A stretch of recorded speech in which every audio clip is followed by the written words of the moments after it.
Hello friend, this is Meenakshi again with the new video. एक मेरी research थी काफ़ी पुरानी, तो मुझे ऐसा लगा कि उसके बारे में भी बता देना चाहिए ताकि आप लोगों को बेनिफिट हो। और आपके जो सडन हेयर फॉल होते हैं किसी भी नए प्लेस पे जाने पे, तो उस वक्त आपको क्या करें और किस तरीके से उस प्रॉब्लम से आप निकलें, तो इसके रिगार्डिंग ये थोड़ा सा मैं अब शेयरिंग करूँगी आप लोगों के साथ में। 2012 की बात है। हम लोग मैं राजस्थान से बिलोंग करती हूँ। मेरे कुछ फ्रेंड्स थे। फ्रेंड तो बाद में बने थे, बट हम सब लोग एक दूसरे को नहीं जानते थे। तो हम लोग 10 पीपल थे, उसमें से 7 लड़के और हम 3 लड़कियाँ थी जिन लोगों का सिलेक्शन हुआ था NIT भोपाल में। तो वहाँ जब हम गए तो जैसे कि मेरे लॉन्ग हेयर्स थे, तो पानी वहाँ का सूट नहीं कर रहा था, झड़ रहे थे बाल बहुत ज़्यादा। और ये सेम प्रॉब्लम बॉयज़ के साथ भी हो रही थी।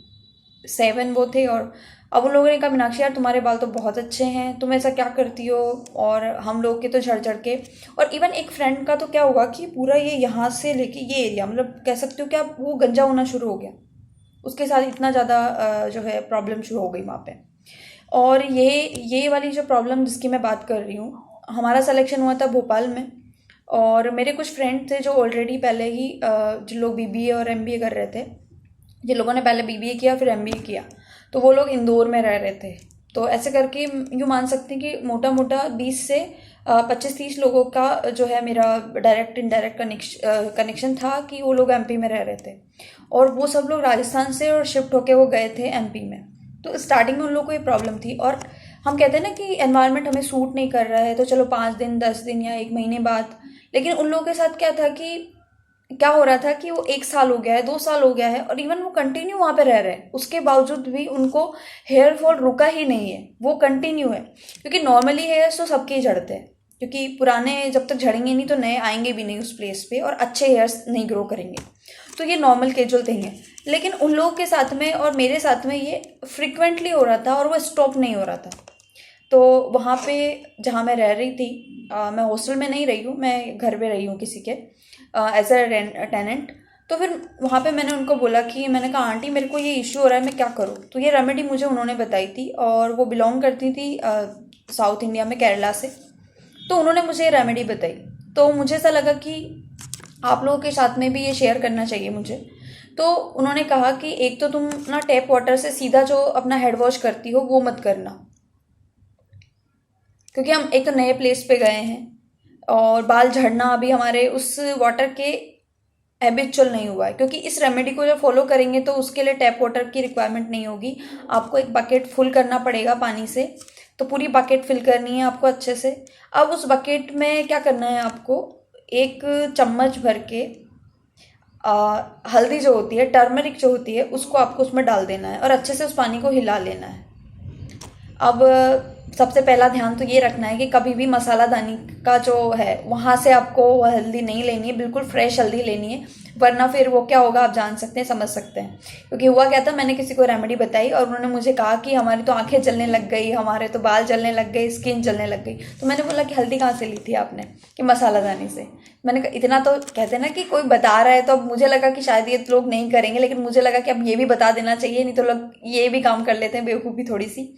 तो मसालेदानी से नहीं लेनी है पहले तो हल्दी। हल्दी आपको फ्रेश लेनी है, क्योंकि उसमें फिर मसाले में क्या होता है कि मिर्ची भी होती है, तो साथ में आपको जलन करेगा, आंखों में भी जा सकता है। तो पहला ये ध्यान रखना है। अब क्या करना है, हल्दी ही क्यों, हल्दी होती है एंटी फंगल, एंटी बैक्टीरियल और एंटीवायरल। समझ में आ गया, 3 इसके अंदर प्रॉपर्टीज होती है। तो ये आपको क्या कर रही है कि वाटर के अंदर मान लो एल्गी है, फंगस इन्फेक्शन होने का खतरा है, क्योंकि जो बाल झड़ते हैं उनका सबसे बड़ा कारण यही होता है कि फंगल इन्फेक्शन और वायरल जो है वो होता है। फंगल इन्फेक्शन सबसे मेन रीज़न है बालों के झड़ने का। और जब कभी भी आप किसी दूसरे जगह पर जाते हो तो सबसे बड़ी प्रॉब्लम क्या होती है, वो यही होती है कि उस वाटर के अंदर आपने जो है सर धोया, हेड वॉश किया, 1 से 2 हेड वॉश के बाद में आपके बाल झड़ना शुरू हो जाते हैं। और यही कारण होता है कि जो आपकी बारिश का सीजन होता है, जो रेनी सीजन होता है, तो उसमें भी बाल सबसे ज़्यादा झड़ते हैं। क्यों झड़ते हैं आप समझ जाओ, मैंने अभी कहा कि फंगल इन्फेक्शन। उस टाइम पर भी पानी जो आता है वो इम्प्योर होता है, उसके अंदर डिफरेंट डिफरेंट काई और जो एल्गी और जो गंदगी, फंगस और पता नहीं क्या क्या क्या क्या उसमें रहती है साथ में। तो इस वजह से बाल झड़ते हैं। तो आपको क्या करना है, अब बकेट में ही आपको पानी भर के 1 से 2 चम्मच, अगर ज़्यादा प्रॉब्लम है तो इनिशियली आप क्या करो, 2 चम्मच डाल लो। पूरा चमचा नहीं भर लेना है, 2 चम्मच, एक लगभग इतनी रहती है वो स्पून, तो इतना उसमें डालो, उसको हिलाओ अच्छे से। और अगर इससे ज़्यादा प्रॉब्लम है तो फिर एक रेमेडी और है, चाहो तो इसके साथ भी यूज़ में ले सकते हो, लेकिन मैं ठीक है बता देती हूँ।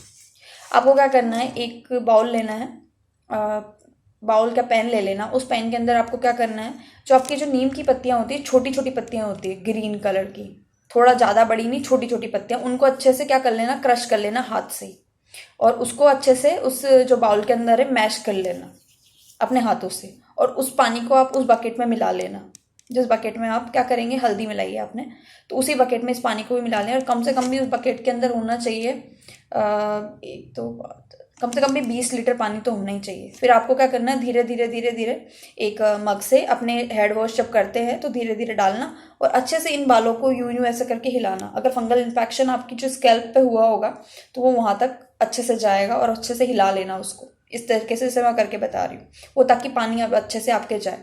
और शैम्पू से वॉश मत करना, तो इसलिए आपको पहले ही हेड वॉश करके रखना होगा शैम्पू से, उसके बाद में ये रेमेडी यूज़ में लेनी है, ये ध्यान रखना है।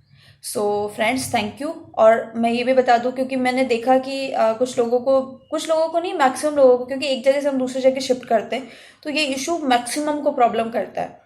और ख़ास करके मैंने देखा कि राजस्थान से हम लोग एमपी में गए तो हम 10 लोग थे, तो डायरेक्टली क्या थे कि एनआईटी भोपाल में सेलेक्ट हुए थे। लेकिन कुछ लोग जो मेरे फ्रेंड्स थे, जो लोग बीबी और एमबीए कर रहे थे, वो इंदौर में थे। कुछ लोग जो है दूसरी जगह पर भी थे वहाँ पे, कुछ लोग उज्जैन में थे, उन लोगों को भी ये इशू था। तो मतलब मैंने ये देखा, और कहाँ पे जहाँ कहीं पर भी ज़्यादा जो नेचुरल एनवायरनमेंट, यानी ये कहने का मतलब जहाँ कहीं पर भी वेजिटेशन ज़्यादा होगी तो वहाँ पर ये इशू जनरेट होता है लोगों को। तो हम लोग के पास में सब्स्टिट्यूट है, हम लोग के पास में सॉल्यूशंस है। जैसे कि आपको पता है कि मैं काउंसलिंग देती हूँ रिगार्डिंग आपके हेयर केयर से, रिगार्डिंग आपके ब्यूटी केयर से रिलेटेड, आपकी स्किन केयर से रिलेटेड। तो मुझे लगा कि नहीं, ये चीज़ है जो हम मुझे बतानी चाहिए, तो ताकि मैक्सिमम लोग इससे बेनिफिट हो सकें। So thank you so much friends, thank you so much and bye.